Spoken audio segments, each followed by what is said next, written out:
Monsieur, bonsoir. Nous sommes du côté de Stein, à l'association EOPH. Bien sûr, c'est la télévision, Haïti Média Télé, sont déplacés pour voir qu'est-ce qui se passe, comment la communauté haïtienne bouge, qu'est-ce qui se passe pendant le confinement.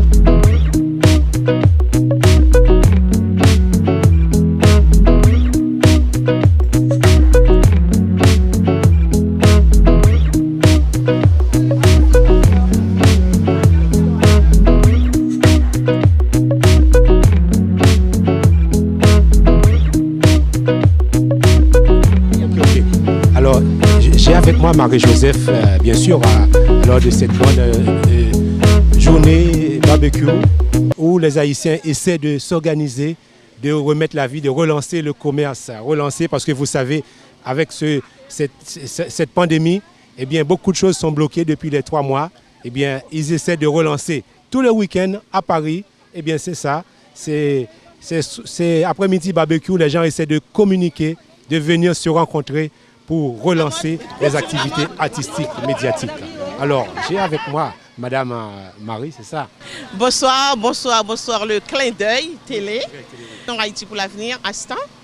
Alors, je suis venue pour supporter l'association EOPH. Et l'association que je dirige personnellement, c'est bien l'association Haïti pour l'avenir. Alors, comme vous le savez, l'association Haïti pour l'avenir, en 2019, qu'est-ce qu'ils ont fait à Paris?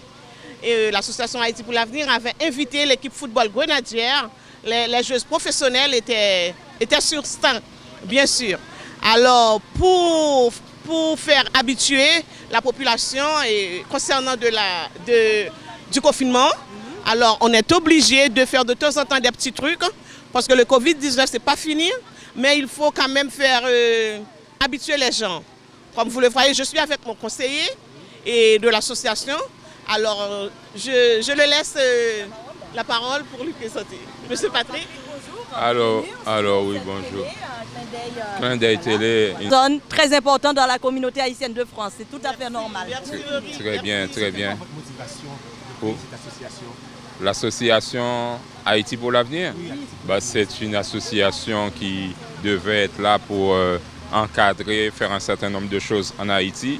Et c'est une association qui a déjà fait une grande action en termes sportifs, footballistiques, en faisant rentrer les jeunes filles d'Haïti. Vous savez, c'est à travers ces actions-là qu'il y a un mélange, un partage entre Haïti et en même temps la culture haïtienne et la culture française. Et donc, ces associations, notamment l'association AHPA et l'association OEPH qui est aujourd'hui, nous formons un lien entre Haïti et la France. Nous essayons de faire, refléter les valeurs de Haïti ici dans cette communauté française, dans cette grande France. Et nous aimerions faire bien sûr mieux et plus. Maintenant, c'est vrai qu'il faut des moyens. Bon, il y a quelques difficultés, mais nous essayons quand même de nous organiser pour que le drapeau d'Haïti puisse bien, flotter ici en France, bien représenté ici en France. De toute façon, à Stein, on est vraiment bien entouré à Stein, avec notre maire Asdine Taibi. Alors déjà le 15, il nous a donné faveur avec le département.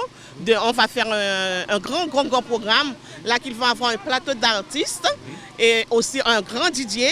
Et là aussi, la population haïtienne vont se déplacer comme d'habitude. C'est pour essayer toujours d'éviter les gens à nous découvrir. Voilà, et puis habituer avec le Covid-19. C'est ça. Voilà. Alors, dites-moi en quelques secondes, comment vous sentez ce qui arrive en ce moment? On voit qu'il y a 1 an, on pouvait organiser des soirées, les gens peuvent venir s'amuser, mais maintenant, avec le Covid, les gens sont obligés de porter un masque. Comment vous ressentez tout ça? De toute la façon, c'est le monde. Hein. C'est le monde et puis voilà, c'est la vie, c'est le temps. Et voilà, et c'est vraiment mort. Les associations sont mortes vraiment. Et on est vraiment à une baisse au niveau économique, social. Et on a des enfants en Haïti. Voilà l'école qui vont ouvrir là. On a 310 enfants à scolariser. Vous le voyez? Et maintenant là, tout s'est bloqué. Et tout c'est bloqué, nous ne pouvons pas. Et non seulement le gouvernement, le président, il parle et des déficits mondiaux, c'est aussi au niveau de l'association, nous on est plantés. Vous voyez, voilà. Il y a la marraine de l'association ici aussi présente. Si vous voulez, je la présente. On est une équipe vraiment impressionnée. Mais on comprend tout ça, c'est vrai ce que vous faites pour relancer le commerce, l'économie, tout ça. Hermina. Les activités, on sait que c'est pas facile, mais comment vous sentez dans le regard des Haïtiens par rapport à ce moment, cette pandémie? Ils sont vraiment malheureux. Quand vous regardez sur leur visage, c'est vraiment malheureux. Et ils se plaignent, moyens économiques. Vous savez, ils ont des familles en Haïti.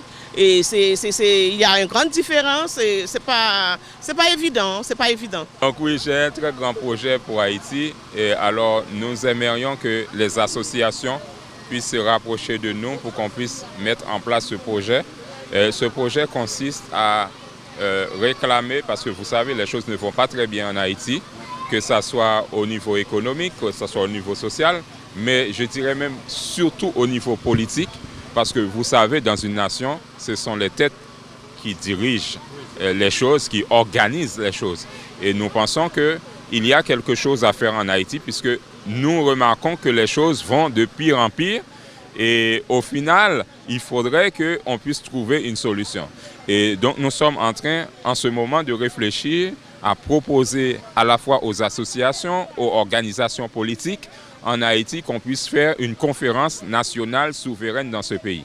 Ce n'est pas quelque chose pour casser ceux qui sont sur place, qui ont travaillé, qui n'ont peut-être pas réussi par rapport au fait qu'aujourd'hui, nous savons qu'en Haïti, il y a 200 ans d'histoire d'indépendance et nous continuons encore à patauger par rapport à la façon que nous devrions rayonner au niveau, ne serait-ce qu'au niveau de la Caraïbe, parce que nous avons par exemple Saint-Domingue qui est à côté de nous, qui s'en sort quand même très bien.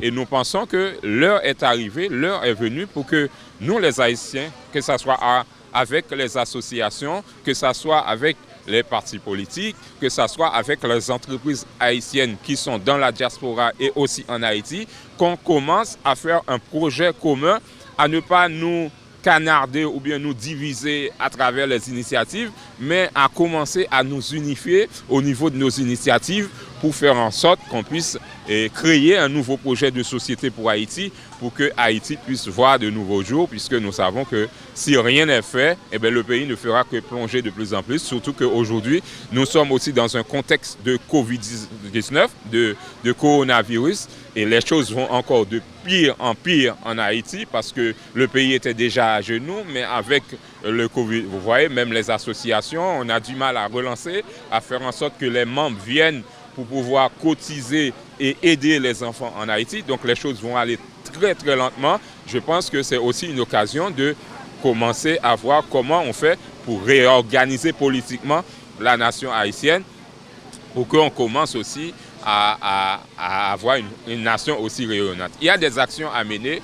Nous avons un programme, je dirais, politique qui consiste à avoir 24 points d'un programme à mettre en place dans la nation pour relancer la nation, mais ça ne pourra se faire que dans un cadre d'une conférence nationale souveraine. Donc en mettant toutes les forces vives de la nation ensemble pour essayer de sortir la nation dans ses difficultés. Donc merci encore Marie de m'avoir lancé la petite balle, mais je sais aussi toi tu as un grand projet bientôt. Le 15 dans la communauté. Non, celle qui est encore plus loin là. Tu veux pas en parler encore? Non, mais... pas encore. C'est trop tôt. C'est trop tôt. Okay. Confirmer avec le pays et tout ça, il faut... En tout cas, c'est une grande dame. Elle est en train de faire de grandes choses pour faire rayonner cette communauté haïtienne de France ici. Et il faut l'appuyer, il faut l'épauler, il faut être à ses côtés. Même si c'est vrai qu'elle a un caractère, c'est pas facile, non? Mais... à la fin, elle donne du bon travail, c'est le résultat que nous voulons. Exactement, exactement. Je ne sais pas quelle association que je travaille qui sont en train de me suivre là. Parce qu'on a une plateforme. Je salue l'association, la plateforme Fediga en action.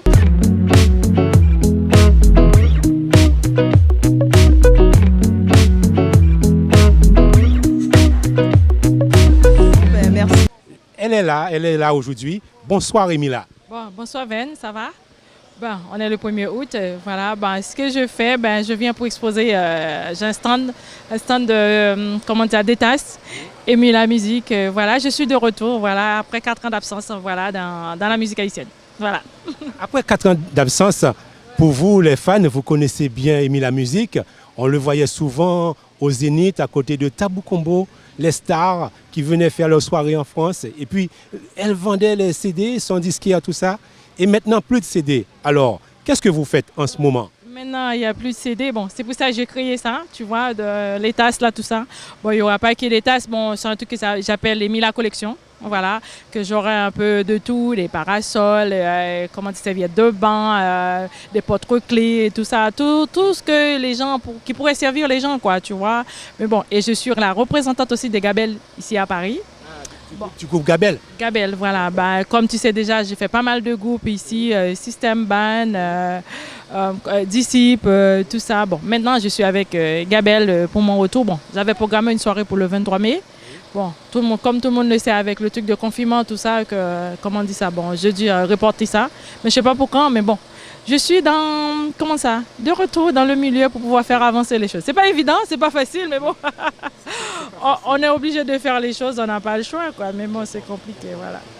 C'est vrai, vous êtes de retour, mais en ce moment, vous êtes installé où si les gens souhaitent vous contacter? Ils peuvent vous voir, vous trouver où? Voilà, il y a mon numéro de téléphone qui est là et aussi un adresse mail que les gens ils peuvent commander mes articles. Et voilà, j'ai pas encore, comment on dit ça, des sites internet, tout ça que les gens peuvent aller voir parce que je viens de démarrer l'activité. Mais bientôt, je l'aurai, quoi. Sinon, les gens ils peuvent m'appeler à ce numéro. Au plaisir de leur répondre et voilà. Alors, vous qui faites partie, c'est vrai, des cinéastes, organisatrices, lorsqu'on voit ce confinement, on voit ce qui arrive en ce moment, les gens sont obligés de balader avec un masque. Comment vous sentez tout ça?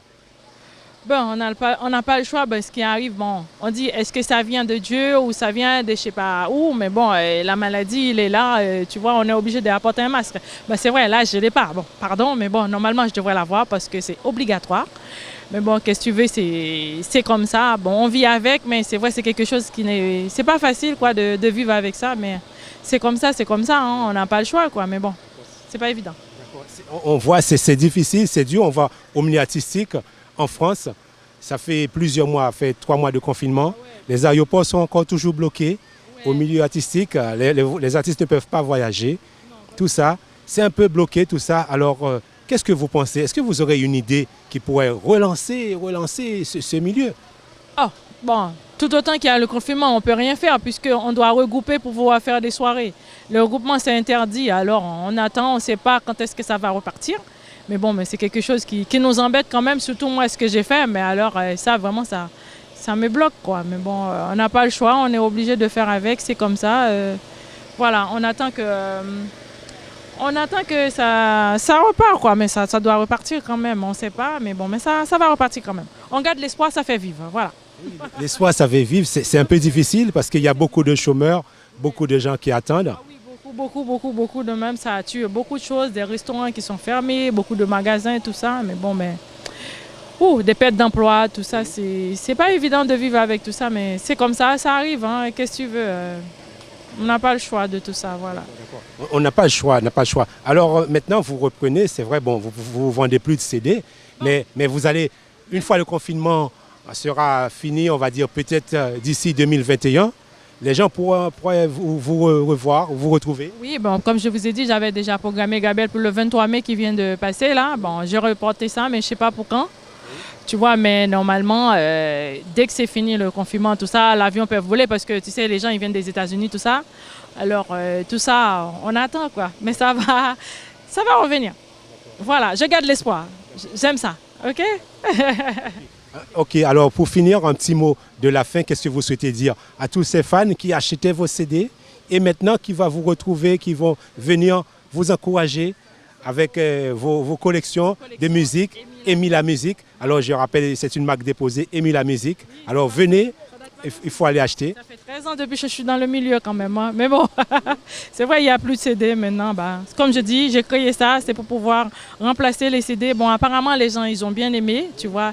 J'ai eu beaucoup de félicitations, des encouragements, tout ça. Ça me permet de faire avancer les choses, quoi. Ben, je suis contente, voilà. J'avais peur de me lancer, mais au final, les gens, ils ont aimé. Bon, je suis satisfaite, quoi. Voilà. Bonsoir, bonsoir, bonsoir, Clin d'œil TV. Alors, confinement 2020, qu'est-ce qui nous arrive? Confinement, déconfinement. Alors, peut-être qu'on va reconfiner bientôt, mais ça ne nous arrête pas de continuer notre travail. Ouais. Alors, c'est vrai, on vous voit, c'est vrai, très positive à vivre, comme a dit le président Macron, de réadapter avec ce Covid-19. Il faut adapter avec les gestes sanitaires. Il faut réadapter encore et il faut continuer. Ça ne nous empêche pas de travailler. Voilà, continuer à travailler. Plus. C'est vrai, bon, on vous connaît bien. Vous êtes une grande danseuse, chorégraphe, productrice. On vous voit sur Anti-Télé, mais beaucoup de programmes, bien sûr.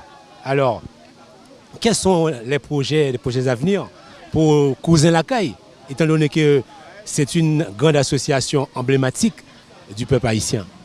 Oui, en ce moment, il n'y a pas encore de l'ordre du gouvernement pour qu'on puisse avancer, mais on attend toutes les consignes sanitaires pour les associations. Mais cette année, le mois de juillet, je devais faire la sortie plage. Alors, je ne l'ai pas fait à cause des conditions. Alors, j'espère que l'année prochaine, et on a rendez-vous bientôt pour continuer notre travail. On est en train de faire toutes les préparations possibles pour reprendre nos activités le mois d'octobre. C'est ça. D'accord. C'est vrai, moi personnellement, je suis content de vous retrouver ici.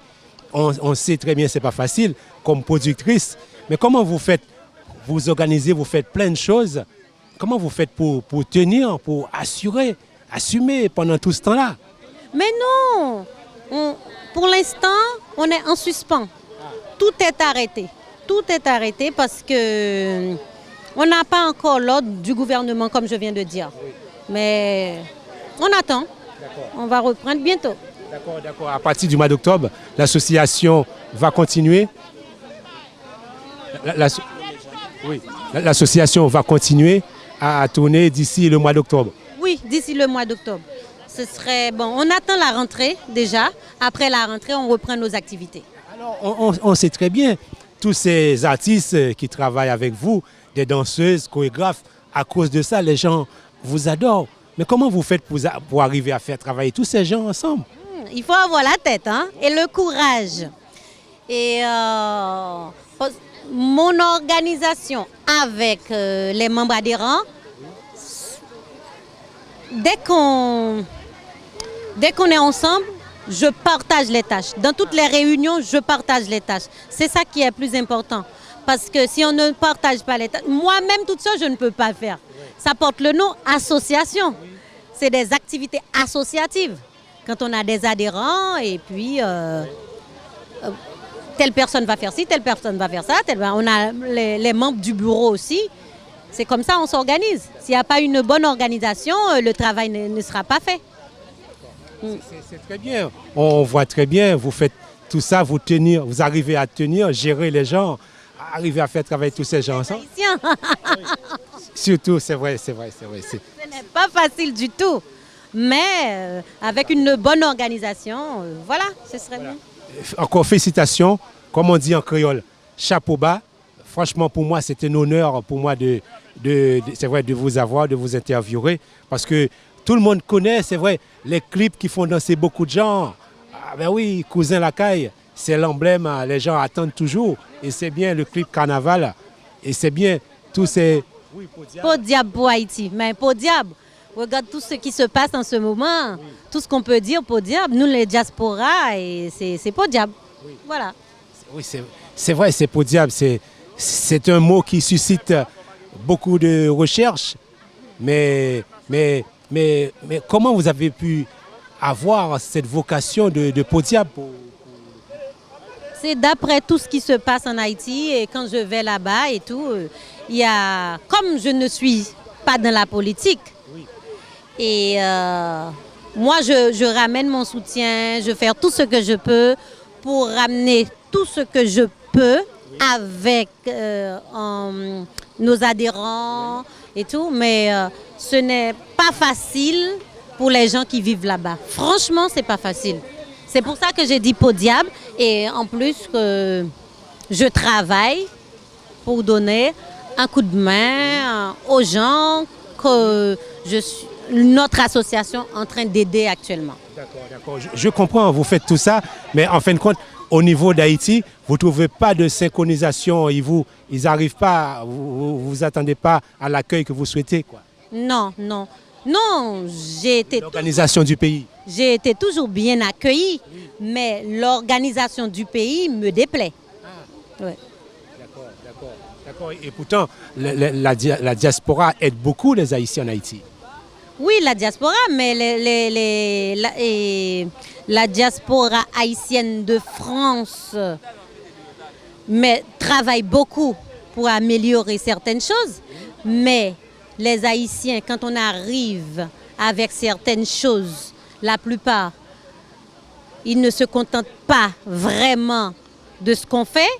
Et en plus, il y a des gens qui nous accueillent, des fois, ce n'est pas facile de les aborder aussi. Je comprends, c'est clair tout ça. C'est ce que enfin, quand on dit le 10e département que représente la diaspora, les Haïtiens dans tous les pays, eh bien, qui sont mal accueillis en Haïti, c'est un peu ça en quelque sorte. Oui, l'économie, bon, comme il n'y a pas d'économie en Haïti, mais l'économie haïtienne, franchement, s'il y a un petit peu d'argent qui rentre, c'est à cause de la diaspora haïtienne. Hein. Il y a rien qui bouge sans les diasporas. Voilà. D'accord, c'est clair. Bon, mais c'est clair. Je tiens à vous féliciter puis à vous remercier pour cette interview.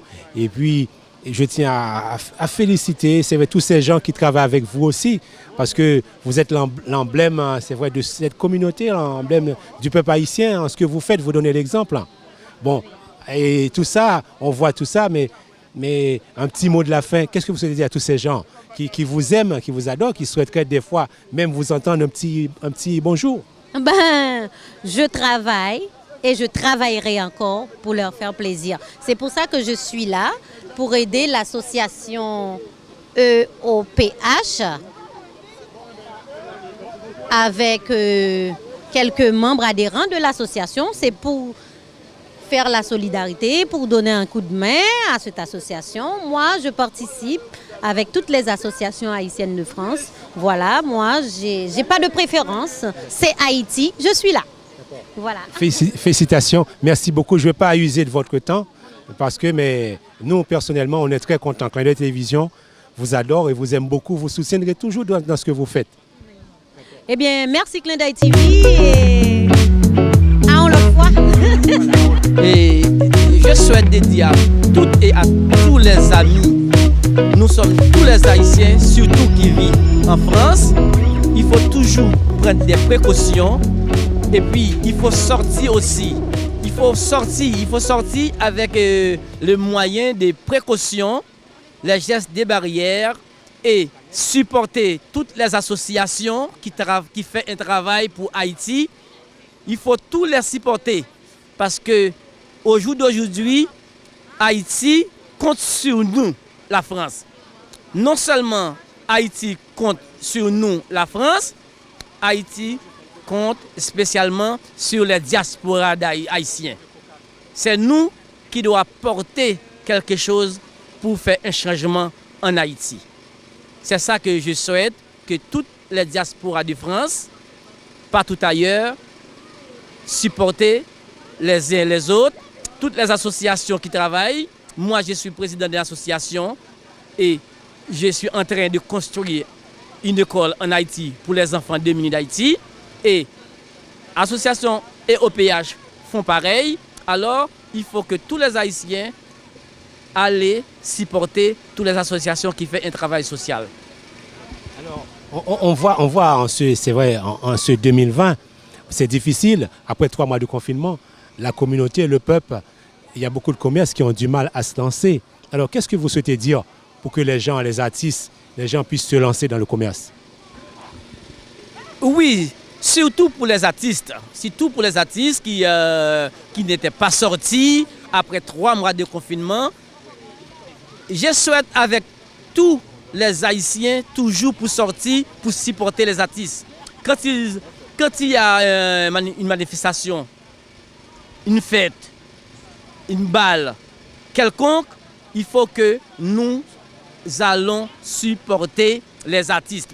Parce que nos artistes sont un peu malheureux. Pourquoi? C'est le programme qui les aidait et ça fait près de 4 à 5 mois, ils n'ont pas de programme. Alors, je demande à tous les Haïtiens d'aller supporter les artistes haïtiens. Téléphoner, abonner avec clin d'œil. Tout ça fait partie parce qu'ils ont besoin de nous.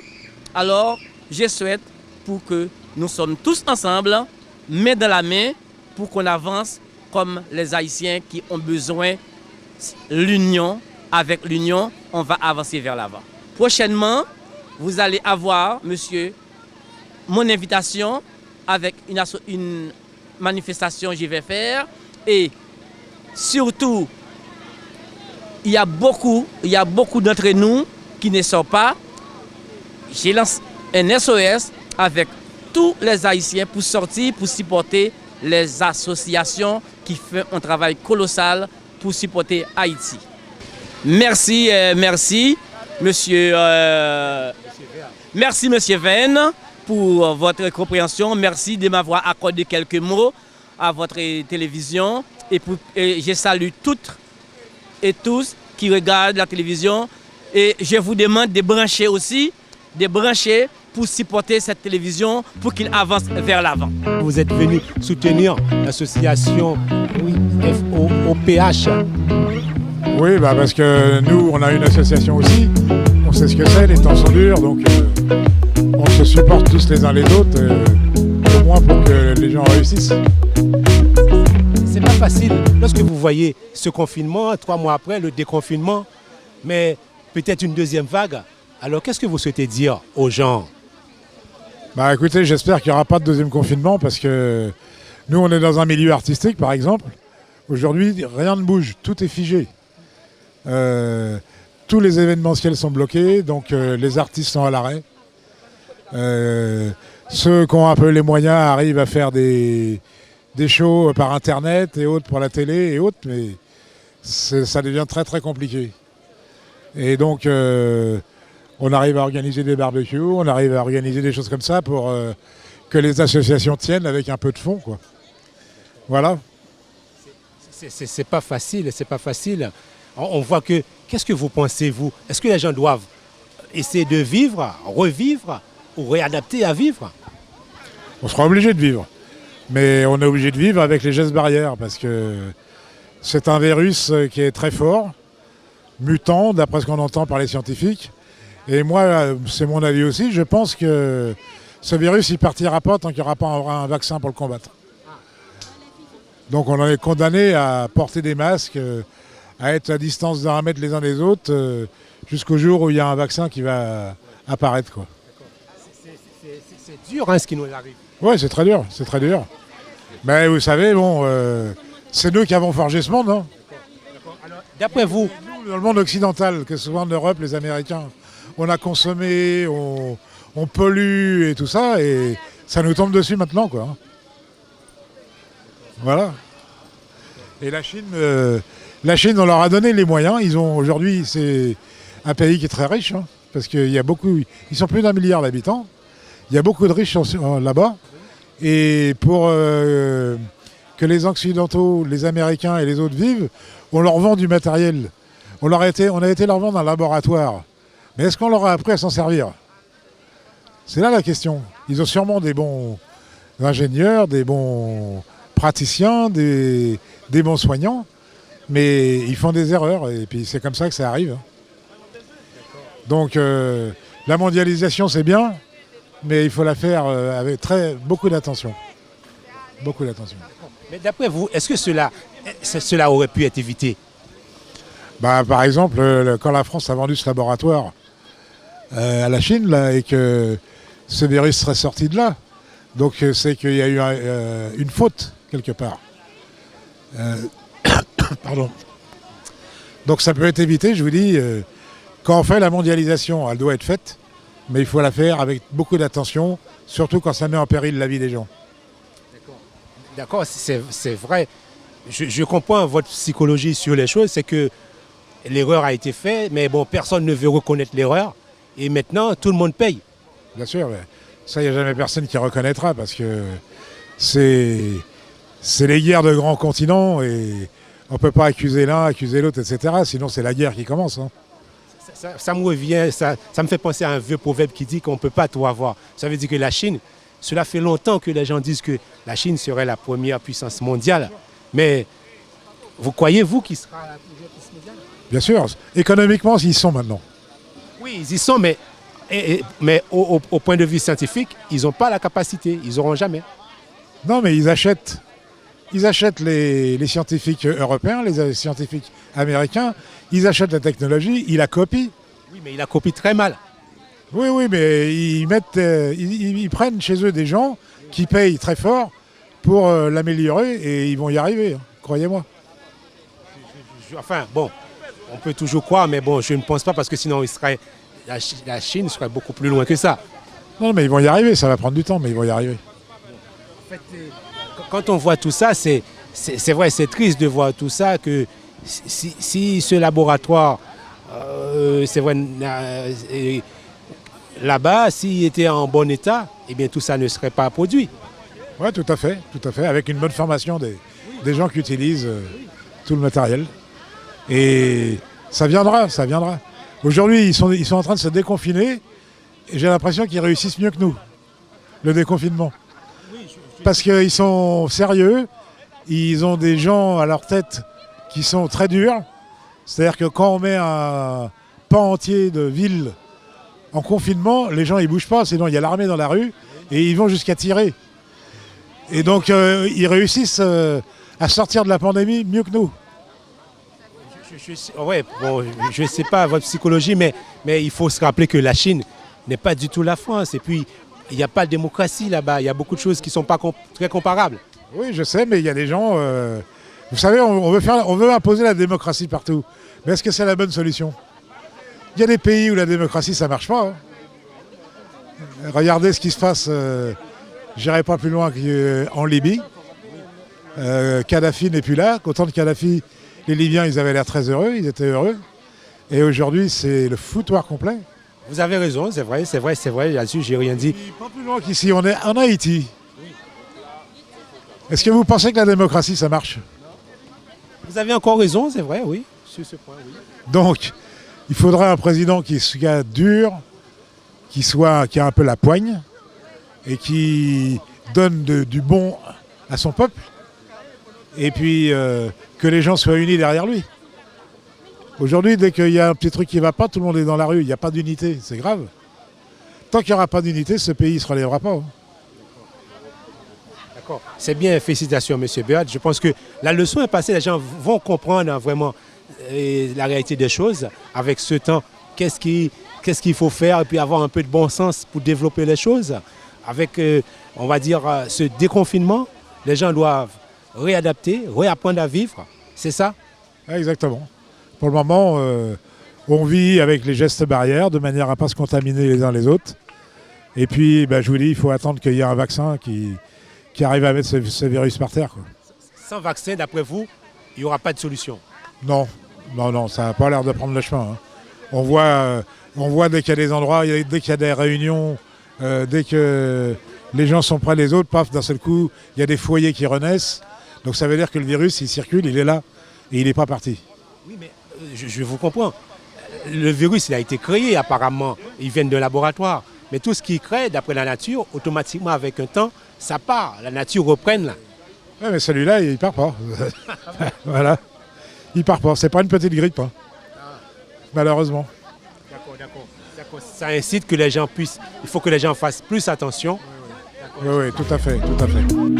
Je pense que c'est un réel plaisir que je suis là avec l'association EOPH. Donc je pense qu'on a besoin de ça dans la communauté haïtienne. Et à chaque fois que je vois beaucoup d'associations, ils sont réunis pour aider Haïti. Donc moi je suis là, je suis vers comment dire ça, la progression. Moi j'aime bien beaucoup d'associations, beaucoup de choses qui se créent dans la communauté haïtienne, quoi. D'accord, c'est vrai. Alors, rappelez-moi pour les gens qui sont là, vous avez une soutenir. Et puis, vos albums sur le marché, maintenant, vous avez combien de titres? Bon, non, en fait, on n'a pas encore d'album. Donc, on est une nouvelle formation, on est GAM. Donc, je pense que, je ne sais pas si vous avez déjà entendu, on a eu un groupe qui s'appelle KDM. On a eu une expérience avec Deblosaï et Fly. Donc là, on a créé une nouvelle formation qui s'appelle GAM. Donc c'est vrai qu'il y a beaucoup de groupes qui s'est écrasés, il y a beaucoup de groupes qui s'est cassé dans la communauté haïtienne de France. Mais actuellement, on est en train de créer un groupe qui est très solide. On va dire, le public peut compter sur nous en fait. Mais on n'a pas encore d'album, là on est en train de travailler sur un album. Bien sûr, alors la vocation de ce groupe, vous êtes artiste aussi, alors dites-moi, c'était quoi la vocation? Qu'est-ce qui vous a incité à créer ce groupe? Bon, en fait, je me présente d'abord. Oui. Danny One, le chanteur du groupe GAM. Donc du coup, moi je suis... venez, Cantos. Mais oui. So, c'est-à-dire... Voilà. Nous tournons. Je peux parler en créole, non? Oui, je n'ai pas besoin de parler français. Parce que français n'est pas la langue. Comme ça veut dire, moi, ça fait mon bon plaisir que je vienne là, vienne soutenir tout le monde. Parce que avec des blogs, ça me toujours qu'on fait. Tu toujours à soutenir le monde. Nous avons une nouvelle formation musicale qui est les gammes. Pour l'instant. J'ai pas entendu. Hein. Nous avons des guidons. Oui, des guidons, ok, d'accord. Oui, Choubou. Nous avons Choubou. Nous avons Maestro, Cantos. Après, nous avons plein de musiciens. Moi, c'est Maestro qui répond à nos questions. D'accord. Alors, est-ce qu'on peut voir vos titres sur YouTube? Oui, on a un titre qui s'appelle Amoureux. Si vous voulez, vous pouvez taper Gamme Amoureux ou Cantos et Gamme, vous pouvez trouver ça sur YouTube. Et après, si vous voulez aussi, il y a Facebook, on a aussi Instagram, on a Twitter aussi. Vous pouvez nous trouver sur les trois réseaux, en fait. Twitter, Instagram et Facebook. Bon, après YouTube, vous pouvez taper, comme j'ai dit, Cantos Gamme ou Gamme Amoureux. Once again. Mais quand on voit, alors, c'est vrai, je profite de la situation pour vous demander votre avis. Vous voyez ce qui se passe dans le monde, le Covid-21, tout ça. C'est vrai, cette pandémie, des gens vivent avec un masque, tout ça. Et 3 mois, et puis les artistes ne peuvent pas débarquer, sortir aux États-Unis pour venir faire des concerts en France. Beaucoup de choses sont bloquées. L'économie du pays, ça prend un coup énormément. Qu'est-ce que vous pensez de ça? Je pense que le milieu artistique a beaucoup touché. Il y a tous les milieux qui ont touché, on va dire, dans le monde entier. Mais j'espère que ça va changer. La seule chose que je peux dire à tout le monde, de vous protéger, de se laver les mains et de garder les distances. Et c'est très sérieux parce que ce Covid a vraiment touché tout le monde, quoi. Mais sinon, je pense qu'avec le bon Dieu, on va s'en sortir, quoi. On va s'en sortir. On essaie de le faire, parce que là, c'est pas évident avec la chaleur, mais on essaie de le faire. On voit que les États-Unis, plus de 1500 morts par jour. Au Brésil, beaucoup de gens meurent. Les gens n'arrivent même pas à voir leur famille. C'est très touchant, nous on a la chance d'être en vie. Mais comment vous sentez tout ça? Mais c'est touchant de voir, il y a des familles qui sont mortes et tout ça. C'est très touchant, mais bon, on ne peut rien y faire parce que la maladie, il est là. On ne peut rien y faire. Ouais, il faut qu'on essaye de vivre avec et respecter les mesures de sécurité, c'est tout. Il faut qu'on vive avec essayer de respecter les gestes barrières, de vivre, de se réadapter. Ouais. il faut qu'on essaye de vivre avec, parce que la maladie, il est là, il n'est pas parti. D'accord. Et vous venez ici pour fête ce laïc, c'est fête avec les gens, tout ça. Vous voyez qu'ils sont contents, ils essaient de relancer la vie. Oui, les gens sont contents, ça fait du bien quand même, parce qu'on a fait 2 mois sans se voir, et là, c'est l'occasion de se retrouver et tout, donc on est contents. Merci beaucoup de votre courage.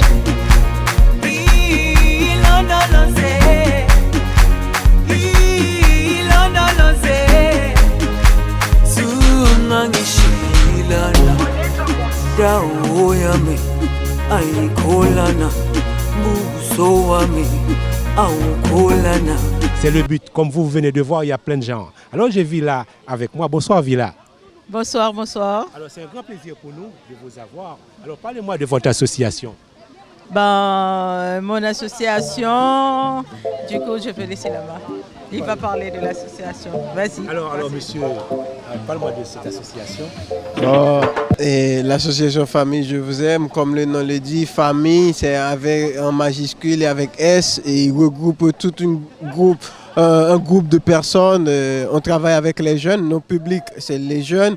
Et on est international, on travaille en Haïti, on a plus de 134 enfants.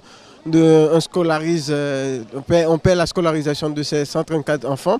Et au Brésil, on a un groupe qui travaille avec la mairie du Brésil, le pompier et tout ça. Et du coup, Association Famille Je Vous Aime, ici en France à Paris, on travaille auprès avec les autorités publiques. D'accord. Alors comment vous avez pu avoir le lien pour travailler avec le Brésil ? Et du coup, l'objectif, c'est de travailler partout. Comme il y a pas mal d'autres associations internationales, de solidarité internationale, il s'agit que de trouver des personnes qui ont la volonté de travailler avec le nom, comme le nom le dit, famille, pour réunir tout le monde. Et on fait que légaliser l'association, puisque la loi 1901 nous permet de travailler à l'échelle internationale. D'accord. C'est bien, vous faites beaucoup de choses pour Haïti, vous essayez d'aider, mais est-ce qu'il y a un retour, vous sentez en Haïti, ce que vous faites, qu'il y a un retour, vous sentez la gratitude? Effectivement, nous, même quand on est dans la diaspora, l'objectif c'est de transformer les choses, comme la devise de l'association, transformer les faiblesses en force. Et du coup, en Haïti, il y a pas mal de faiblesses, il y a pas mal d'enfants qui ne peuvent pas y aller à l'école. Du coup, nous, ce qu'on fait de notre mieux, c'est de les accompagner afin d'éviter beaucoup plus de délinquance. Et ces enfants-là vont toujours se rappeler du nom de l'association et des personnes qui travaillent bénévolement là-bas en Haïti. La gratitude, c'est auprès de ces enfants-là. D'accord, c'est très bien, c'est bien. Mais d'où vous avez eu la vocation, vous avez senti vraiment de créer cette association? La création de cette association, c'est tout à fait une histoire personnelle de la fondatrice. Si je voudrais bien la laisser raconter, c'est le nom de l'association. Le nom incite beaucoup de curiosité. Famille Je Vous Aime, c'est ça? Il y a toute une histoire derrière. Voilà, expliquez-moi, Madame Villa, qui est fondatrice. Eh bien, l'association, c'est une jeune association qui a été fondée le 19 septembre 2018. C'est que j'avais eu un décès, c'était mon père qui a été décédé. Et quand je suis arrivée, c'était un petit peu à la campagne. C'était vraiment quelques mètres du centre-ville. Et du coup, j'avais trouvé des enfants qui n'étaient pas allés à l'école, non scolarisés. Du coup, on était rentrés avec pas mal de voitures. Ces enfants-là, ce jour-là, c'était pour eux une journée de récréation. Parce qu'ils voient, c'est pour eux, c'était une loisir, cette décès-là. Parce que ce jour, ça lui fait voir des voitures, beaucoup de monde, avec des systèmes qui n'est pas les leurs, qu'ils n'ont pas l'habitude de voir.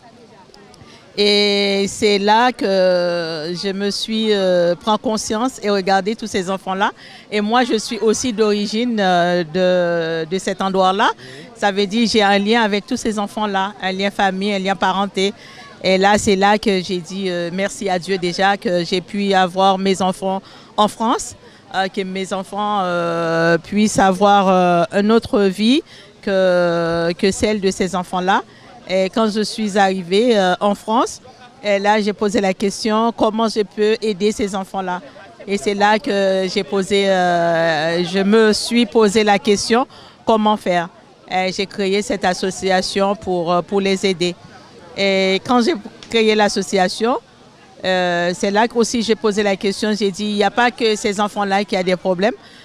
Qui sont dans la rue. Les enfants qui sont dans la rue, c'est à l'échelle internationale. C'est là que j'ai l'idée de créer l'association à l'échelle internationale. C'est très bien. Tout ça, on voit que vous avez trouvé la façon, c'est vrai, d'aider les enfants, d'aider les gens d'Haïti, tout ça. Et puis, on voit tout ça, c'est pas facile. Mais comment vous faites pour tenir depuis la création à nos jours? Eh bien, voilà, j'ai une équipe, je ne suis pas seule. J'ai une équipe à l'échelle internationale, Haïti, Brésil, Chili, la Guyane française, la Guyane anglaise et à Paris.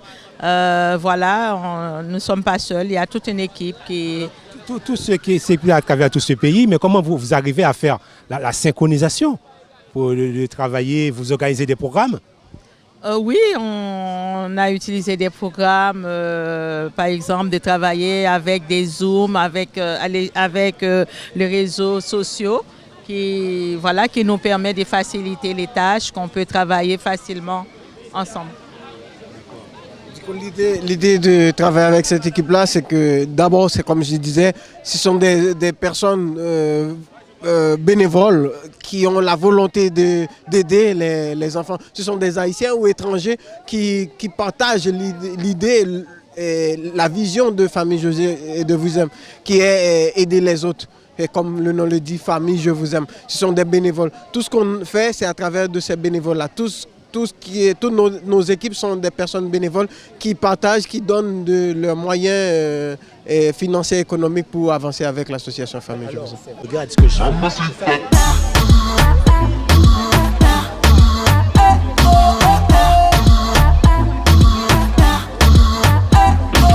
Bonsoir. Alors dites-moi, qu'est-ce que vous faites ici aujourd'hui? Mais aujourd'hui, j'apporte mon soutien à l'association EOPH, qui est justement une association qui œuvre dans la communauté haïtienne. Et je voulais justement apporter ma petite pierre à ce lancement, à ce grand barbecue, ce grand rassemblement, en tout cas, des communautés que je vois dans ce parc Astin. Bah, ça fait plaisir d'être ici et de pouvoir partager ce moment avec eux. C'est très bien, puis il y a une légende à côté de vous. Oui. Alors, bonsoir. Légende, je m'appelle Amos Coulange, mais peut-être qu'on ne me reconnaît pas avec les lunettes noires et surtout ma muselière. Mais c'est que j'aime bien le déguisement de chien. Parce que en Haïti, quand j'étais jeune, il y avait des concerts sur la place publique. Il y avait un morceau que jouait la fanfare du Palais National qui s'appelait Le chien aboie. Alors je fais houp, houp, houp. Mais c'est pour dire bonjour quand même à toute cette communauté haïtienne et aussi la communauté africaine qui est derrière moi, parce que nous venons de l'Afrique. Et pour aussi apprécier la solidarité qui existe naturellement entre nous. Et de temps en temps, on sait qu'on s'entretue pour des raisons, je ne sais pas pourquoi, en Haïti, mais il y a quand même moyen de montrer qu'on peut s'entendre. Donc ça me fait plaisir. Et c'est la première fois que je me balade en plein été, en t-shirt comme ça, en Bermuda, et de rencontrer mes frères. Donc voilà. Étant artiste à Amos Coulange, maintenant, pandémie, déconfinement, reconfinement, alors, qu'est-ce que vous pouvez nous dire? Qu'est-ce que vous sentez avec ce temps en ce moment? Bon, là, c'est le temps des bougainvilliers, c'est le temps des fleurs, c'est le temps de la chaleur, de la canicule. Donc, je peux dire qu'il faut sortir pour respirer, il faut sortir pour se déconfiner précisément, mais tout en gardant le masque, quitte à parler comme un chien, mais on est quand même rassuré de savoir qu'on ne va pas contaminer le voisin. Voilà. C'est vrai, une artiste comme vous voyez, le monde change, il faudra apprendre à vivre. Alors, qu'est-ce que vous pensez de ça? Je pense que l'homme est capable de s'adapter. On dit que l'humanité ne s'est jamais posé de problème qu'elle ne puisse résoudre. On sait qu'on a mis du temps avant de s'adapter à l'oxygène déjà, et qui est notre base de vie. Donc maintenant, le réchauffement climatique nous pose problème, le contact en permanent avec des animaux sauvages nous pose problème, apporte des pandémies, des virus qui nous étaient étrangers. Mais on sait que c'est comme ça, c'est-à-dire les Espagnols sont allés en Amérique du Sud, même en Amérique du Nord, ils ont détruit des populations entières et on arrive à s'adapter. Il n'y a plus d'Aztéca comme avant. Cortés a pété le fiel, comme on dirait, de Montezuma. Mais le Mexique existe quand même. Qu'est-ce que je veux dire? Donc on a la capacité de se renouveler et de s'adapter. Et on va avoir la bataille quand même. On va gagner la bataille contre ce petit virus. Et on va encore continuer à se serrer les mains, se serrer les coudes pour gagner, pour gagner le bonheur. Voilà.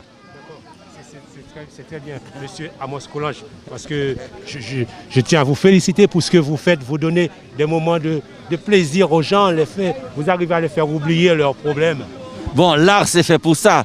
L'art c'est un loisir noble. Comme c'est un loisir noble, on n'est pas là pour faire pleurer. Et même quand on fait pleurer, ce sont des pleurs élaborés. Ce ne sont pas des pleurs vraiment de tristesse pour se tuer. C'est de la tristesse pour faire vivre. Comme diraient les romantiques, je porte mon cœur en écharpe. C'est-à-dire, le désespéré prend plaisir à ses larmes. Oh, soyez bénis, mon Dieu, qui donnait la douleur comme un divin remède à nos impuretés. C'est-à-dire, même dans la douleur, on est quand même en pleine forme. Heureux. Voilà. C'est très bien, Monsieur Amos Coulanges, ben oui, de donner tous ces vers pour donner un peu de fraîcheur à ces gens qui sont là. Et puis, vous, l'artiste Kessika, alors c'est encore un grand plaisir pour nous, un honneur. Alors, qu'est-ce que vous souhaitez dire aux gens? C'est quand on voit ce qui se passe dans le monde. Aux États-Unis, plus de 1500 morts par jour. Au Brésil, 2000 morts. Dans d'autres pays, ils enterrent les gens sans compter, sans voir leur famille. On voit que c'est triste tout ça. Qu'est-ce que vous souhaitez dire les gens pour les encourager à vivre, à faire attention? Bon, je pense que les gens ils sont déjà au courant de tout ce qui se passe. Après, il y en a qui s'entêtent, il y a d'autres qui arrivent à sortir leur épingle du jeu.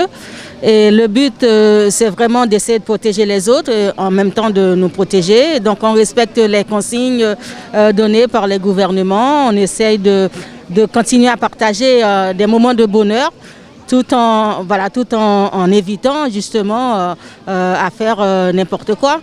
Et je pense que c'est même plus à dire aux gens ce qu'il faut faire. Je pense que les gens, ils savent ce qu'il faut faire.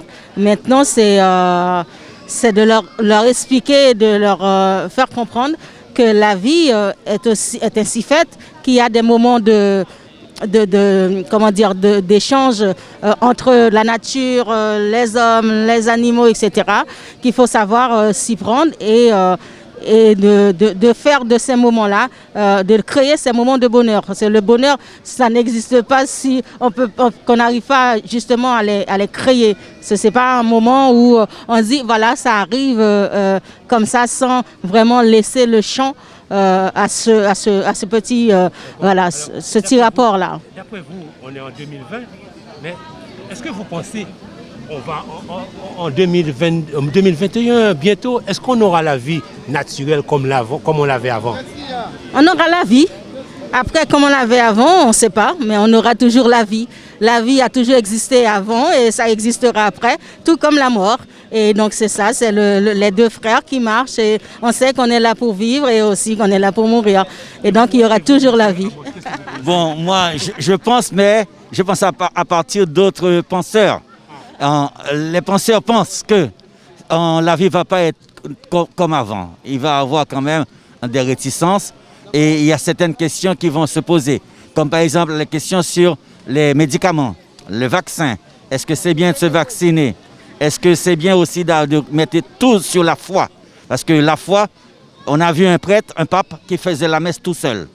Donc, c'est-à-dire, comment peut-on dire on est religion, on est là pour se réunir, et puis on ne peut pas se réunir? Parce que si on se réunit, on est un danger. Chacun est un danger pour l'autre. Donc, ça va changer. Ça a déjà changé. Et maintenant, j'ai vu aussi en Italie des gens qui balançaient par la fenêtre leur liasse de dollars, leur liasse d'euros. C'est-à-dire l'argent, le papier-monnaie change. C'est-à-dire le rapport avec l'argent va changer. Maintenant, enfin, la foi peut combattre la maladie. On a vu que c'était le contraire. C'est-à-dire la chloroquine avait plus de pouvoir que d'appeler les puissances supérieures. Donc voilà, ça change les idées quand même. C'est-à-dire ceux qui ont la foi ont toujours la foi, mais ils peuvent dire, ah, il y a quand même, on peut avoir des doutes. Ça change les idées, ça change pas la vie. Est-ce que c'est une forme, c'est un genre de fin? Est-ce que c'est, comme prétendent les scientifiques, il y a un fin à tout? Est-ce que c'est un peu la fin du monde? D'après vous, la fin de quelque chose? Mais nos autres civilisations, nous croyons que nous sommes immortels. Mais ce n'est pas vrai. Les civilisations meurent naturellement comme les humains. Les Égyptiens sont morts, les Romains sont morts. Un jour, l'Occident chrétien va mourir, c'est logique. C'est la vie. Est-ce qu'il y a Néron? Il n'y a plus Néron. Colisée, il n'y a plus Colisée. Les pharaons ont construit des pyramides, les Aztèques ont construit des pyramides, ils s'y sont plus. C'est-à-dire les mondes se renouvellent et les civilisations meurent aussi. On voit que c'est vrai, une question vraiment qui suscite beaucoup de curiosité. On voit les grands de ce monde, on arrive à faire des choses, mais des choses incroyables. Mais on va dire en quelques secondes, un microbe s'est échappé d'un laboratoire et personne n'est à l'abri, personne ne peut contrôler ça. Qu'est-ce que vous pensez de ça? Eh bien, l'infiniment petit peut être aussi infiniment grand. C'est-à-dire, dès qu'on est dans l'infini, on a tous les pouvoirs. C'est-à-dire, derrière moi, c'est moins infini, devant moi, c'est plus infini. Donc, et le moins et le plus ont le même pouvoir. Ça, c'est Pascal. Hein? C'est-à-dire, l'homme est un roseau pensant. Mais il peut pencher, se replier, et il faut qu'il ait toujours en tête ce doute-là, qu'on n'est pas immortel ni infaillible. Voilà. C'est dur, mais c'est triste pour le monde. Oh, c'est pas triste parce qu'on va se régénérer dans d'autres systèmes. Dans d'autres systèmes. La foi a beaucoup changé depuis l'Antiquité. Ça a changé et puis ça va changer encore. Et même, avant, un noir était obligé d'être bête de somme pendant Louis XIV et autres. Et puis ça a changé. Avec Mandela, on a vu qu'on peut aller à l'émancipation des noirs. Donc les lois changent. Avant, il fallait tabasser un noir pour un bout de sucre. Maintenant, non. On peut le faire, mais c'est un abus. Donc les lois changent, les intelligences changent et on devient meilleur quand même. Au fur et à mesure, on s'améliore. On s'améliore, mais au niveau de la science, on va dire, c'est vrai, on fait beaucoup de technologie. On voit que le progressement de Apple, c'est vrai, la science, on peut voir, on arrive à faire des voitures volantes, mais c'est incroyable. Mais devant l'univers, on n'arrive pas à maîtriser la santé. On a maîtrisé un peu par rapport au fléau, l'âge limite, l'âge espérance de vie était 40 ans, 30 ans. Maintenant, on nous fait travailler plus longtemps, au-delà de 65 ans, de 70 ans, parce qu'on est capable de mourir au-delà de 90 ans. Je connais Jimmy Carter, il vit encore, Giscard d'Estaing vit encore, Jacques Chirac vient juste de mourir. Et donc, il y a plein de vieux sur la terre. Il y a des clubs de 130 ans à Cuba. Donc, on meurt de plus en plus tard.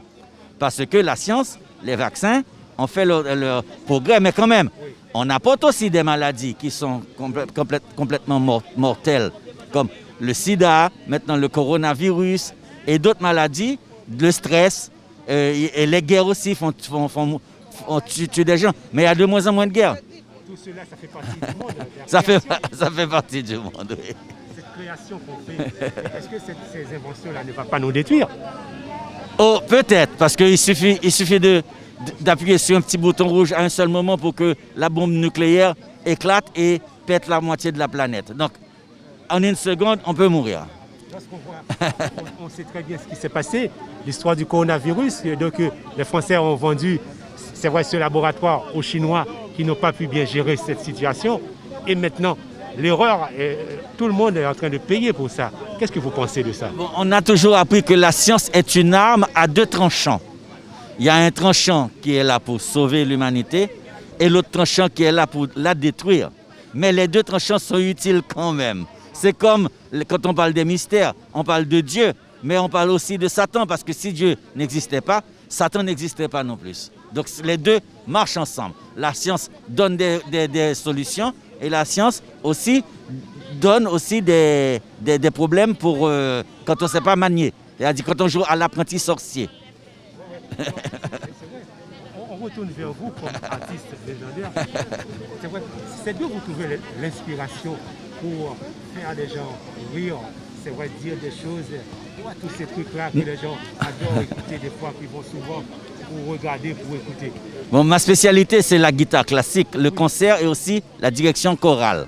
Mais bien entendu, je suis devenu un petit peu quelqu'un de très documenté parce que j'ai fait des études supérieures de haut niveau. Mais ce n'est pas ce qui me permet d'entretenir la flamme chez les spectateurs. C'est parce que mon inspiration, je l'ai directement sur la musique baroque occidentale et sur l'art populaire d'Haïti, c'est-à-dire d'origine africaine avec les éléments rythmiques africains. Et là, de toute façon, il y a toujours un côté que j'appelle, comment ça s'appelle déjà, je vais trouver le mot, quand je fais des colibets. Les colibets, je peux mélanger plusieurs idées en même temps, des idées comiques et des idées assez graves, assez sérieuses. Donc de là, on ne sait jamais sur quel pied je danse, parce que je suis à la fois comique et tragique. C'est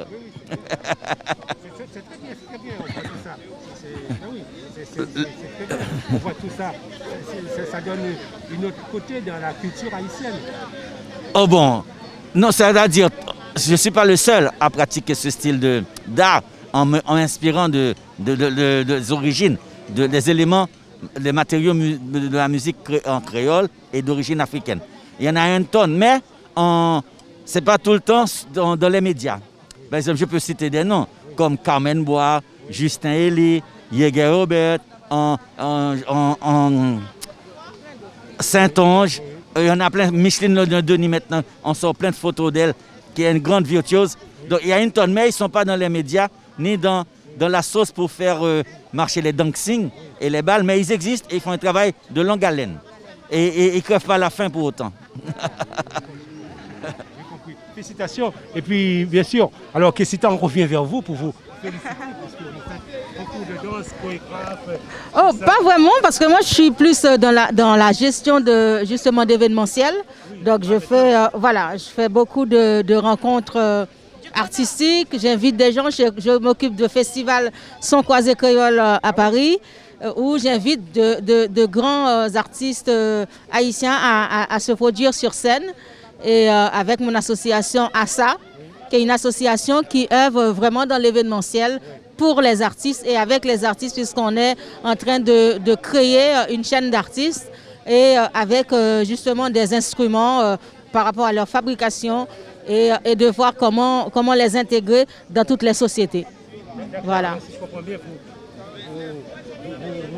vous réunissez les artistes. Oui, sur scène, on fait pas mal de promotions. Et surtout de faire des rencontres de jeunes artistes et d'anciens. Donc l'idée, c'est intergénérationnel et de les mettre sur scène dans des grandes salles à Paris.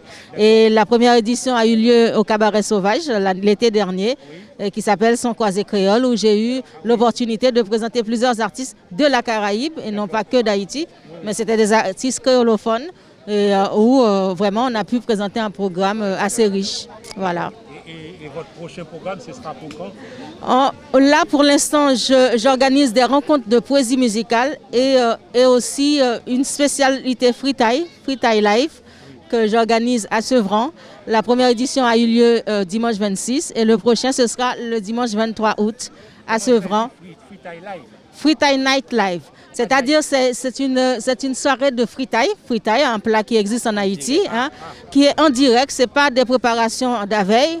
c'est vraiment fritaille. C'est pas barbecue, c'est vraiment les fritailles en friture. Vous préparez des fritailles Sur place, comme si les gens venaient voir une marchande de fritailles. Et il y a les produits justement de fritailles comme en Haïti. Mais en même temps, il y a de la musique, il y a des artistes qui jouent en live, tout est en live. Des artistes qui jouent en live, des conteurs qui passent en live et des jeux en live, c'est-à-dire des jeux d'antan en live. Tout est live, voilà. Donc ça, c'est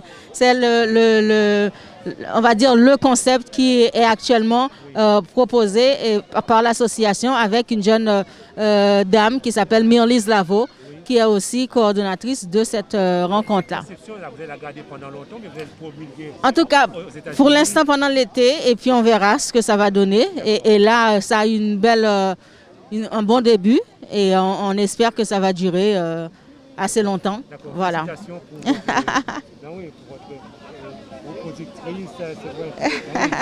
Entrepreneuse. Voilà. On travaille. Alors, on voit que c'est vrai pendant le confinement là, et puis pour l'instant c'est difficile, les agents, les artistes ne peuvent pas déplacer. On a du mal à avoir des grands lives en France avec artistes. C'est très compliqué. On a pu quand même, parce qu'avec Amos, on a un duo qui s'appelle Métis Cacao. On a pu quand même se produire en live pour des télés en Haïti. Chocarella, on a produit on a fait d'autres lives pour nous. Et puis on continue à faire des soirées vraiment de 30 personnes où on se produit régulièrement. Vraiment du spectacle vivant en live. Voilà. D'accord, je comprends. Mais c'est pas facile, mais est-ce que c'est important d'être artiste, tout ça. Mais est-ce que vous arrivez à vivre de ça? Oui, jusque-là. C'est pour ça qu'on déplace. Jusque-là, on arrive à en vivre. Et puis maintenant, il faut trouver le bon créneau. Il faut trouver le bon créneau et proposer de la matière assez intéressante, parce qu'il y a beaucoup de communautés qui sont preneuses. C'est pas... Après 3 mois de Covid, 3 mois de confinement, maintenant, est-ce que les activités, ça a l'air de reprendre un peu, qui vous permet de... Bon. On va aller voir.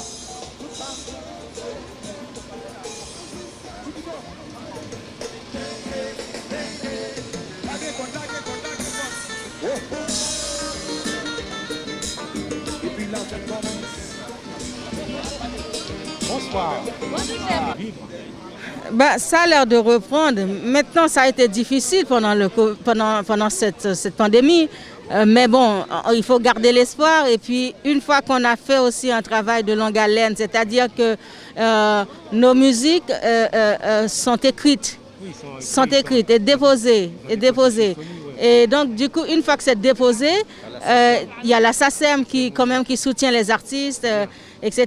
C'est-à-dire que c'est vrai qu'il y a beaucoup de groupes qui n'ont pas de musique écrite, qui n'ont pas de travail de longue haleine derrière. Donc, forcément, s'ils ne jouent pas, ils ne peuvent rien avoir.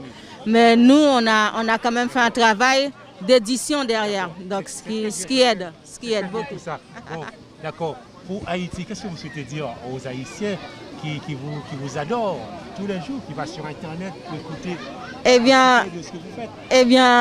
On leur dit courage déjà, parce que vous savez qu'il y a aussi cette pandémie là-bas et que la vie n'était déjà pas facile pour eux et on sait ce qu'ils endurent. Mais pour l'instant, nous, en tant qu'artistes, on ne peut que porter le message de leur dire protégez-vous, protégez vos proches et puis faire de votre mieux pour vous en sortir, et puis toujours écouter de la musique, parce que ça aide à tenir, et j'espère qu'un jour tout se passera et qu'ils vont se retrouver dans le pays de rêve qu'on a toujours, où l'on a toujours voulu vivre. Hein?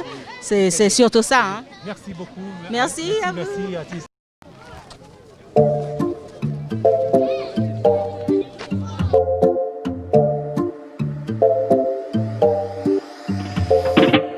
Notre association, on a construit un centre hospitalier du côté de Gantier. Et donc c'est un centre hospitalier où il y a comme service, on a l'ophtalmologie, on a un service dentaire, donc du coup la consultation, on est ouvert 7 jours sur 7, 24 heures sur 24. Et c'est votre association qui a ouvert ce centre hospitalier à Gantier en Haïti. Voilà, qui a construit. On a construit ce centre sur 2 bâtiments. Il y a un bâtiment, donc tout ce qui est bâtiment, tout ce qui est consultation, et puis un bâtiment administratif. Donc sur environ 800 mètres carrés on va dire de surface, les 2 bâtiments. Donc, et outre ce centre de santé, on a aussi fait la rénovation d'un marché, donc le marché de Le Tellier, petit marché Le Tellier, à petit marché. Parce que et là où on a regroupé tous les marchands de nourriture qui vendaient à même le sol la nourriture, et à cet emplacement aussi il y avait tout un tas de fatras, on va dire, de poubelles, hein. Et on a enlevé tout ce tas de poubelles, et à la place on a construit un grand hall et pour regrouper toutes les marchands de nourriture. Et on a aussi rénové l'autre partie du marché avec des tentes aussi pour les marchands. Voilà. Parce qu'on recherche des matériels médicaux pour finir d'aménager le centre hospitalier. Et aussi prochainement aussi, donc on va faire un appel aux dons pour pouvoir acheter une ambulance. Eh bien, je pense, bon, compte tenu aussi c'est les vacances, hein, donc du coup, vu que on n'a plus d'autres possibilités, soit de se rendre en Haïti, parce que moi-même, s'il n'y avait pas cette crise sanitaire, je serais actuellement en Haïti. Donc, je serais pas ici. Alors, donc du coup, je profite de venir dans les activités des associations et autres. Voilà. Bien, c'est de respecter les gestes barrières, hein, donc pour éviter qu'il y ait un deuxième, reconfinement. Donc respecter les gestes barrières, se laver les mains, porter surtout les masques, hein. Donc notre association se trouve, on a un siège, le siège se trouve à Paris 20e. Au 53 rue Saint-Blaise, Paris 20e. On a aussi une antenne aussi à Drancy, à Bobigny. Donc, et notre numéro de téléphone, c'est le 06 60 76 62 30. Voilà. Et sinon, le numéro du président, je ne connais pas par cœur, parce qu'en plus, il a changé de numéro. Et je crois que c'est le 07 66 78 29 34. Tout à fait. L'association APDH, qui signifie Agir pour le développement en Haïti. Donc, on est venu ici pour soutenir EOPDH, Ensemble œuvrons pour Haïti. Donc, EOPDH fait aussi partie de notre fédération. Donc, c'est la raison pour laquelle on est venu tous ensemble pour la soutenir. D'accord. Vous étiez où? Ah ben, je suis toujours à Paris. Hein. Toujours à Paris, hein, mais ça fait longtemps, c'est pas vu. Hein. Toujours à Paris. Hein. Je reste dans mon coin, dans le milieu haïtien, le milieu de la communauté haïtienne. Je ne le fréquente plus comme avant, je ne fréquente pas trop. Je reste dans mon coin avec tout ce qui s'est passé à l'époque qu'on s'est connu, à l'époque de la boxe, tout ça. Donc j'ai eu des échecs, tout ça, de la communauté. J'ai eu des échecs dans la communauté haïtienne, donc ils m'ont fait du mal, tu vois, que je n'arrive pas dans le sport, dans la boxe, tu vois. Toute l'histoire du vaudou, des trucs comme ça. Ce n'est pas des étrangers, c'est des gens que tu connais qui te font de la magie pour que tu n'arrives pas, que tu n'avances pas dans la vie. Je comprends. Donc c'est pour ça maintenant, il y a un certain moment que je reste dans ce milieu. Je ne reste plus dans le milieu haïtien, dans le communauté haïtienne, je me mets à côté. D'accord. Alors c'est vrai, on voit que c'est difficile de voir ça, un battant comme vous. Et puis vous avez votre cousine aussi, votre petite nièce qui était Miss, tout ça aussi. Oui, il y a ma cousine qui était Miss Haïti 2017, il y a Marie-Gabrielle, ma cousine qui est présidente de l'association Cousin Lacaille. Oui, il y a la famille, je sais, mais moi personnellement, parce que c'est dommage que si que j'étais aux États-Unis, je pourrais arriver. Mais comme c'est ici, en France, à Paris, tu vois, c'est pas pareil. Aux États-Unis et à Paris, c'est pas pareil, quoi. Ah, mais le Covid-19, ben, c'est pour tout le monde. Hein. Il n'y a pas que pour nous, les Haïtiens seulement. C'est dans le monde entier, c'est pour tout le monde. Donc, ben, ouais, le Covid-19, ça nous bloque. Ça nous bloque énormément. Ça nous bloque beaucoup de choses. Tout ce qui est ambiance artistique, donc en musique, musicale, le sport, tout ça. Mais ça nous bloque beaucoup. Ça bloque beaucoup le coronavirus. Ça nous bloque beaucoup. Maintenant, on ne peut pas s'en sortir. À cause de ce virus-là, on ne peut pas s'en sortir. Maintenant, il faut faire attention, il faut les masques, il faut faire attention. Même moi, je vais à la salle de sport. Là, je reprends la boxe. Hein. Ah, je reprends le sport donc pour la remise en forme. Mais des fois, on est obligé de mettre des masques, tout ça. Mais c'était pas comme avant. Années 80-90, c'était pas comme avant. Bien sûr, c'était prévenu. Dieu, il avait dit, non? Dieu, il avait dit, un jour, vous allez voir. Un jour, il va être fâché. Un jour, il va être fâché, vous allez voir. Mais ça c'est le commencement. Hein. Ah, non, c'est rien ça. C'est le commencement, vous allez voir. Parce que nous, les êtres humains, on a fait trop de mal. On a fait trop de mal. On a fait trop de mal. On a fait trop de mal. On comprend. L'homme politique, là, les hommes politiques, là, tout ça, ça vient d'eux. Ça vient d'eux, là, les présidents, les hommes politiques. Voilà, ça vient d'eux. Ça vient pas là-haut. Là-haut, ils nous protègent. Dieu merci que je suis encore vivant. Toi, Ven, tu es encore vivant. Dieu nous a donné grâce. Il y en a beaucoup de frères haïtiens qui sont morts à cause du virus. Il faut dire Dieu merci qu'on est encore vivant. Baby, ven conmigo, baila. La música es testigo, ya la veo, mamacita. Louis Vuitton es su vestido. Diamante, le gusta cuando al oído yo le digo Mamacita, mamacita, que bonita. Ensemble œuvrons pour Haïti. Donc c'est une association en fait, qui est là pour aider les personnes, les familles les plus démunies, défavorisées d'Haïti. Donc voilà, donc cette idée, comme vous m'avez posé la question, donc on avait le Covid-19, on était confinés. Donc c'est pour cette raison, ce barbecue s'appelle barbecue de solidarité spéciale déconfinement. Donc on était confinés, donc je me suis dit, bon, maintenant c'est vrai que ce n'est pas encore tout à fait ça, mais pourquoi pas se retrouver en plein air, comme demande le gouvernement, se retrouver en plein air pour faire un petit barbecue ensemble, pour voir comment on peut aider ceux qui sont là-bas, surtout les enfants pour la rentrée scolaire. D'accord, c'est très bien. On voit qu'il y avait beaucoup de monde qui sont là, qui sont assis, beaucoup de gens, beaucoup d'enfants. Ils se sont déplacés. Comment oui. vous sentez tout ça, je suis très contente. La communauté est vraiment très très soudée.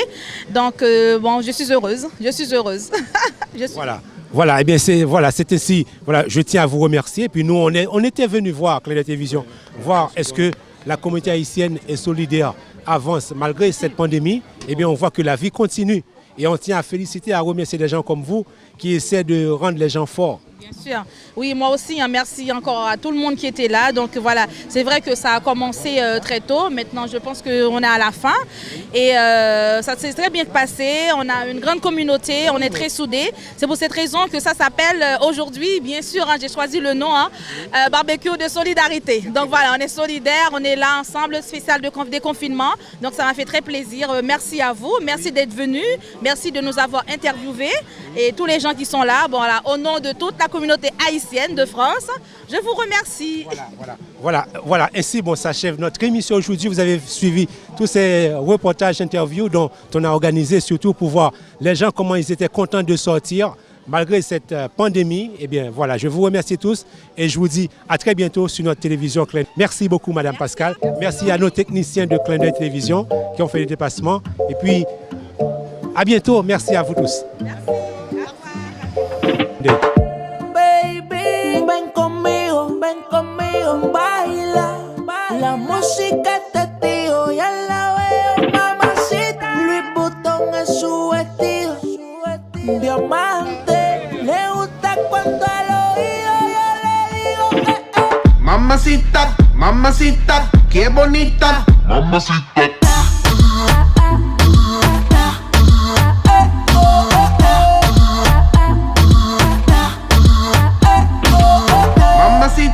Mamacita, qué bonita. Mamacita.